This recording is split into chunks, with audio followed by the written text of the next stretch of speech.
샬롬 9월 15일 수요일 오늘의 묵상입니다. 오늘 말씀은 사사기 19장 16절부터 30절까지 말씀입니다. 어제 그 레위인의 첩 그리고 하인이 베냐민 지파가 사는 지역에 와서 하룻밤을 유숙할 곳을 찾았는데 사람들이 환대하지 않았습니다. 그래서 고민하고 있던 차에 그 지역에 살고 있는 한 노인을 만납니다.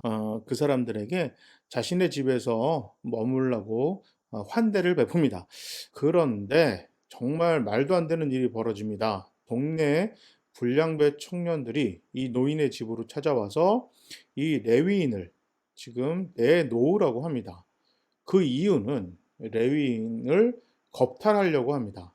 하나님은 율법에 동성연애는 절대 금지시켰는데 베냐민 지파 사람들이 사는 곳에도 이미 동성연애가 그냥 왕왕 일어나는 현상으로 자리 잡고 있었습니다. 그랬더니 이 분이 하는 얘기가 자기에게 딸과 이 레위인에게는 첩이 있으니까 여자들을 마음대로 겁탈을 하고 남자는 냅둬라 이런 얘기를 합니다. 비슷한 일이 있었죠. 소돔과 고모라 사건과 거의 쌍둥이 같은 이야기가 나옵니다. 소돔과 고모라에 천사들이 찾아가니 동네 불량배들이 와서 천사를 내놓으라고 합니다. 동성연애를 하겠다고 아브라함의 조카 롯을 협박합니다. 그러니까 롯이 자신에게 두 딸이 있으니 이 두 딸을 겁탈하고 천사들은 냅둬라 이렇게 이야기를 합니다. 이게 무슨 소린가요? 이런 일이 벌어지면 그 지역의 장로들이나 사람들을 불러서 문제를 해결하려고 하든지 아니면 집안 사람들과 힘을 합쳐서 그 불량배들과 싸우든가 이렇게 해야 하는데 여자들을 내어줄 테니 남자는 냅둬라. 이게 무슨 말도 안 되는 해기망측한 소리인지 모르겠습니다. 여자는 마음대로 해도 되고 남자는 마음대로 하면 안 된다. 오늘 본문의 사사기에 나오는 이 이야기 속에서 노인, 레위인, 불량배들이 진짜 하나님 앞에 얼마나 말도 안 되는 범죄를 저지르고 있는지 여실히 지금 드러나고 있습니다. 사람의 생명, 인격, 육체 존중하고 있지 않습니다. 여자들은 마음대로 해도 된다라는 여성에 대한 비하, 사람으로 생각하지 않는 생각이 기저에 깔려 있죠. 참 안타깝습니다. 이 불량배들한테 레위인이 자신의 첩을 내줍니다. 자, 그리고 나서 이 사람은 밤새 걱정하는 것이 아니라 잘 잡니다. 이 여인은 밤새 겁탈당하고 그리고 나서 이 노인의 집까지는 왔는데 그곳에서 죽습니다. 이 레위인이 이 여인이 쓰러져 있는 걸 발견합니다. 그러면 상식적으로 몰래서 상태를 먼저 살피는 것이 일반적으로 사람들이라면 그렇게 할 텐데 첫 마디가 이제 그냥 가자입니다. 이 여인이 어떤 움직임을 보이지 않으니까 상태를 보니 죽었어요. 그래서 그 여인을 나귀에 싣고 집까지 갑니다. 그러고 나서 12조각을 내서 각 지파에게 그 시체를 보내는 걸로 오늘 이야기가 이제 마무리가 됩니다. 저는 사사기에서 제일 기분이 안 좋은 스토리가 오늘 이 말씀입니다. 얼마나 사람이 악해야 이렇게 악행을 저지를 수 있을까? 진짜 사람은 악하구나. 여기 나오는 사람들 중에서 봐줄 만한 사람이 한 명도 없어요. 다 똑같습니다. 진짜 다 똑같아요. 그놈이 그놈이다. 맞습니다. 이 노인이 그나마 나을까요? 그렇지도 않습니다. 지금 이 레위인의 첩이나 자신의 딸은 무슨 죄가 있습니까?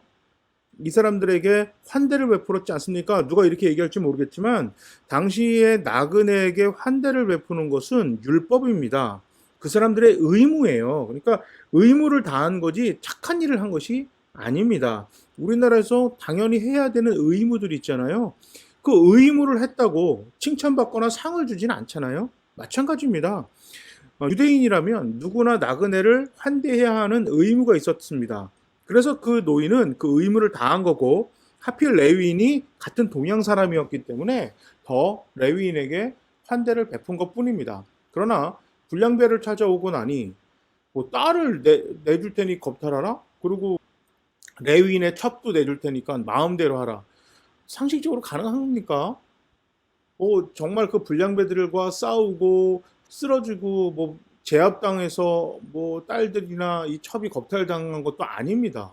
자기가 먼저 그냥 말도 안 되게 여성들에 대해서 함부로 지금 뭐 불량배들은 말도 할 것 없죠. 뭐 동성연애뿐만 아니라 밤새 겁탈하고 여자를 죽인 거니까 죽을 때까지 그 괴롭히고 힘들게 한 거고 이 레위인은 첩을 둔 것도 어이가 없는데 밤새 걱정하는 것도 아니고 찾으러 가는 것도 아니고 그냥 밤새 잘 잡니다. 네, 잘 자요. 죽어 있는 여인을 보고 상태도 안 살피고 그만 집에 가자 신경 안 쓰는 거죠. 우리의 생각의 기준, 판단의 기준, 우리의 그 살아가는 삶의 모든 그 기준들은 하나님 말씀, 하나님의 뜻이 되어야 합니다. 그렇지 않으면 오늘 본문과 같은 끔찍한 일을 행하고 이런 끔찍한 일을 당해도 내가 무엇이 잘못됐고 무엇을 잘했고 하면 안 되는 행동이 무엇이고 절대 해서는 안 되는 선택은 어떤 것인지 전혀 구분하지 못하고 살아갈 수가 있습니다. 교회다운 교회, 성도다운 성도가 되기 위해서는 하나님께 예배를 잘 드리고 종교 행위도 잘 해야 하지만 하루하루의 우리의 삶 속에서 모든 생각과 행동과 말과 판단은 하나님 말씀, 하나님의 생각, 하나님의 뜻에 하나님이 기뻐하시는 생각과 행동과 말과 판단을 해야 한다. 이것을 오늘 아침에 우리 모두 꼭 기억해야겠습니다. 제가 한번 기도하겠습니다. 사랑의 하나님 감사합니다. 무정하고 잔인한 세상에서 죄인을 위해 생명을 내어주신 주님과 너무나 다른 이야기를 들으면서 참 마음이 답답합니다. 다른 누군가의 생명과 풍성한 삶을 위하여 기꺼이 자신의 생명까지도 드린 우리 주님을 닮아가려고 노력하지 않는다면 교회나 하나님의 백성이나 다 모두 세상과 전혀 다르지 않는 악의 속을 악의 사람이 돼버릴 수밖에 없다는 것을 꼭 깨닫고 하나님의 은혜, 하나님의 사랑, 하나님의 말씀 꼭 붙들고 예수 닮아가는 교회, 예수 닮아가는 우리 모두가 되게 하시옵소서. 예수님의 이름으로 기도합니다. 아멘. 우리 수요일 오늘 하루 우리 모두 예수님 닮아가는 우리 모두가 됩시다. 자, 모두 샬롬.